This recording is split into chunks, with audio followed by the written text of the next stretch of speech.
नमस्कार, मैं कैलाश चंद्र मोदी, सेवानिवृत्त सहायक लेखाधिकारी फिर एक बार आपके सामने उपस्थित हूँ। सफलता के मूल मंत्र के अंतर्गत मेरे द्वारा में 3 वीडियो आपको दिए गए हैं। प्रथम वीडियो में 12 बिंदु मैंने उजागर किए थे। सेकंड में उस पर कुछ समीक्षा की थी।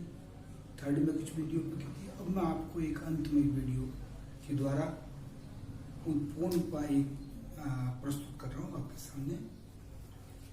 मेरा एक निवेदन जरूर है, यदि आप मेरे इन बातों से सहमत हो और आप मेरी किसी भी बात से असहमत या सहमत, ये आपकी इच्छा की बात है, लेकिन आप उसको लाइक अनलाइक जो भी करना है वो अवश्य करें, सब्सक्राइब करें ताकि मेरा हौसला बना रहे। धन्यवाद। जो पूर्व में अपन ने बात की थी उसके बाद में आता है समय की पाबंदी। किसी भी कार्य के लिए आपकी पंक्चुअलिटी बड़ी आवश्यक है। चाहे ऑफिस जाने की बात हो, कार्य को संपन्न करने की बात हो, ऑफिस से आने की बात हो, आप कहीं भी जाए काम करें, पंक्चुअलिटी बहुत जरूरी है। आपको किसी अधिकारी ने कह दिया मुझे 2 घंटे में काम चाहिए, आप कोशिश करें उसको 2 घंटे में दें। यदि नहीं हो सकता है पहले ही निवेदन करें कि सर मैं इसको 2 घंटे में नहीं कर सकता, मुझे 4 घंटे चाहिए।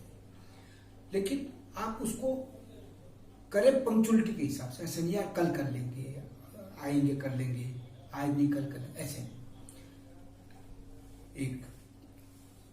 एक बिंदु है परिश्रम पर की वर्षी। किसी भी कार्य के लिए आपको मेहनत करना जरूरी है। मेहनत से मतलब मेरा वही है, कोई पत्थर नहीं फोड़ना अपने को तो कलम चलानी है। आप काम करें, नियम कायदे से करें, उसके लिए पूरा परिश्रम करें, उसको देखें, पुरानी फाइलें देखें, नया देखें, किसी से सीखें। किसी भी प्रकार से जहां तक हो सकता हो हम उस कार्य को पूरा करके हमारे अधिकारी को दें या हमारे मालिक को दें या कंपनी के डायरेक्टर को दें, तो उसको ये होगा कि यार ये आदमी काम का है और आपको उसका परिश्रम मिलेगा, उसका पारिश्रमिक मिलेगा, अवश्य मिलेगा और वो आपको उन्नति भी देगा। ये प्राइवेट सेक्टर है तो आपको इस प्रकार कार्य करने से आगे बहुत उन्नति मिलेगी। इसलिए आप इस बिंदु का हमेशा ध्यान रखें कि आपका परिश्रम कभी बेकार नहीं जाएगा। लास्ट में बिंदु है स्वस्थ जीवन। यदि आपका स्वास्थ्य सही नहीं है आप कोई काम नहीं कर सकते। नियमित रूप से व्यायाम करना, टहलना, शरीर के प्रति जागरूक रहना, पौष्टिक आहार लेना, मन प्रफुल्लित रखना, कभी भी ऐसा नहीं हो उदास मन से जाए। ठीक है, पारिवारिक परिस्थितियां हैं, सबकी भिन्न भिन्न होती है। घर में हम अपन रहते हैं, कई विचार नहीं मिलते, कभी तनाव भी रहता है, लेकिन कार्यालय में जाते समय, ऑफिस जाते समय आप अपने मन को बिल्कुल प्रफुल्लित रखें और जितना स्वास्थ्य आपका अच्छा होगा काम उतना ही अच्छा होगा। इन सब के बावजूद कुछ बिंदु ऐसे हैं जो एक प्रत्येक कार्य के लिए लागू होते हैं। उसमें 2-4 बिंदु है, मैं आपसे निवेदन करूं। नंबर 1, जीवन में कोई भी कार्य छोटा नहीं होता। आप किसी भी कार्य को ले, छोटे से छोटा कार्य भी जो आदमी कर रहा है उसके लिए बड़ा होता है और आपको वो छोटा लगता है लेकिन छोटा नहीं। उसकी योग्यता के हिसाब से कार्य मिला हुआ है, आपको आपकी योग्यता के हिसाब से कार्य मिला हुआ है। इसलिए कभी भी किसी कार्य को करने में अपने आप को छोटा महसूस नहीं करें। कार्य जो भी मिला है उसको अपना कार्य समझ के करें। कार्य कभी कोई छोटा नहीं होता। नंबर 1। दूसरा, आपको जो भी पद मिला है उस पद की गरिमा हमेशा बनाए रखें। ऐसे नहीं आपको कोई अधिकारी बना दिया और चतुर श्रेणी कर्मचारी के साथ में जाके बैठे। आप कहीं जा रहे हैं, उसके गले में हाथ डाल के घूम रहे हैं, आप ये इस प्रकार की चीजें जो है आपके पद की गरिमा के विरुद्ध है। आप अपने पद की गरिमा रखें। ऐसा नहीं कैंटीन में जाके बैठ गए, चाय पी रहे हैं, कोई बुलाने आ रहा है, अभी आ रहा हूं, ऐसे नहीं, ये चीजें गलत है। आप अपने पद की गरिमा खुद बनाएंगे। जितने अपने पद की गरिमा अपन बनाएंगे उतनी अपने को तवज्जो मिलती है।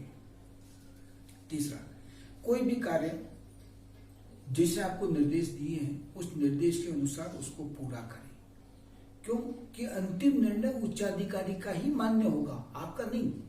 आप चाहते हुए भी कि यार मेरा विचार तो ये था, आपका विचार कोई काम नहीं आता, निर्णय उसका काम आएगा।